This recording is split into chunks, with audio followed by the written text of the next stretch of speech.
One of the amazing things about the nighttime is that the nighttime is very special whether you're a believer or not.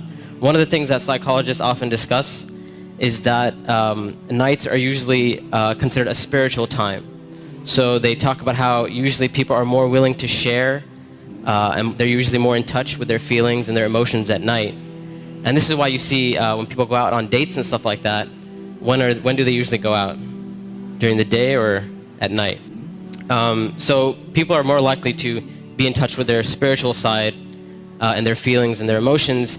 And what Islam does is that it takes advantage of this time. So while other people are busy doing other things, a believer takes that spiritual time and they take that emotional time and they devote it to their Lord. And one of the things that the scholars often talk about is that the night is a testimony of a person's love. So whatever a person loves, you'll see that they'll usually devote their night to that. So if a person's only concern in life is to have fun and party and maximize pleasure, they'll spend their night trying to do that. If a person's concern is their afterlife and their love for Allah, then they'll spend their night in concern about their akhirah. And they'll spend their night devoted to Allah Azza wa Jal. As Allah Azza wa Jal said, وَالَّذِينَ آمَنُوا أَشَدُّ حُبًّا لِلَّهِ. That those who believe, they're stronger in their love for Allah Azza wa Jal. It's no secret, it's no surprise that our ummah today, our nation today, is not doing too well. And I hate to be negative, I hate to be negative about issues, but this is just a reality. And the point isn't for us to become depressed and say we're a goner and there's nothing we can do. The point is, how do we bring ourselves out of this situation, and how do we become like the companions radiallahu ta'ala anhum?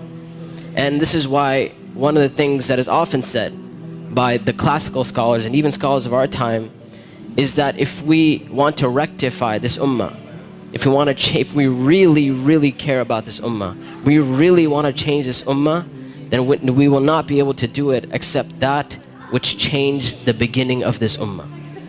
Meaning, if we really care, we really want the ummah to progress. Now we're Muslims living in the West and we care about Muslims in America, and we really want Muslims to be in a better state. Then we have to look at the sunnah of the Prophet ﷺ and how the companions did it. And it is in that we're going to find our ummah come to life.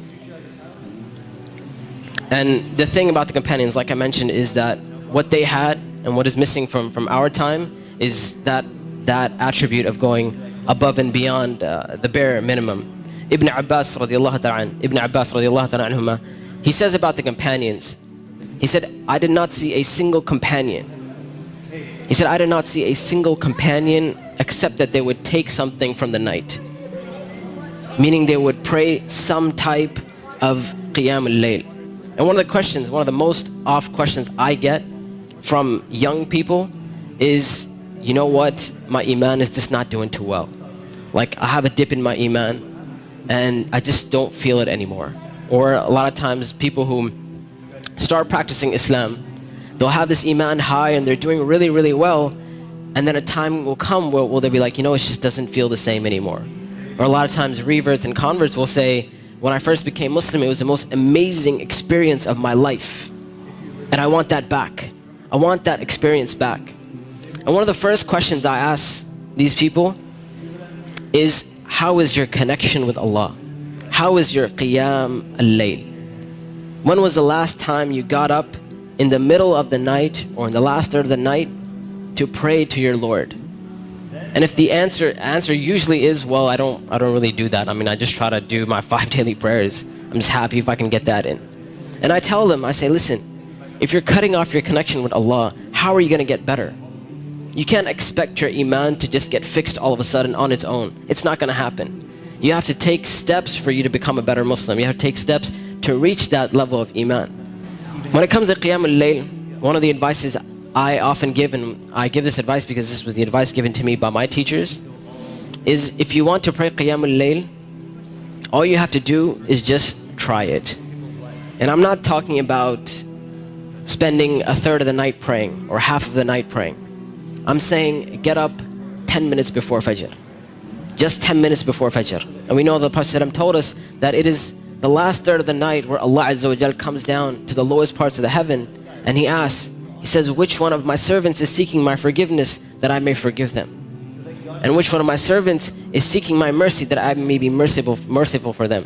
Which one of my servants is asking of me that I may give to them? And that third of the night is still there in the last 10 minutes before Fajr.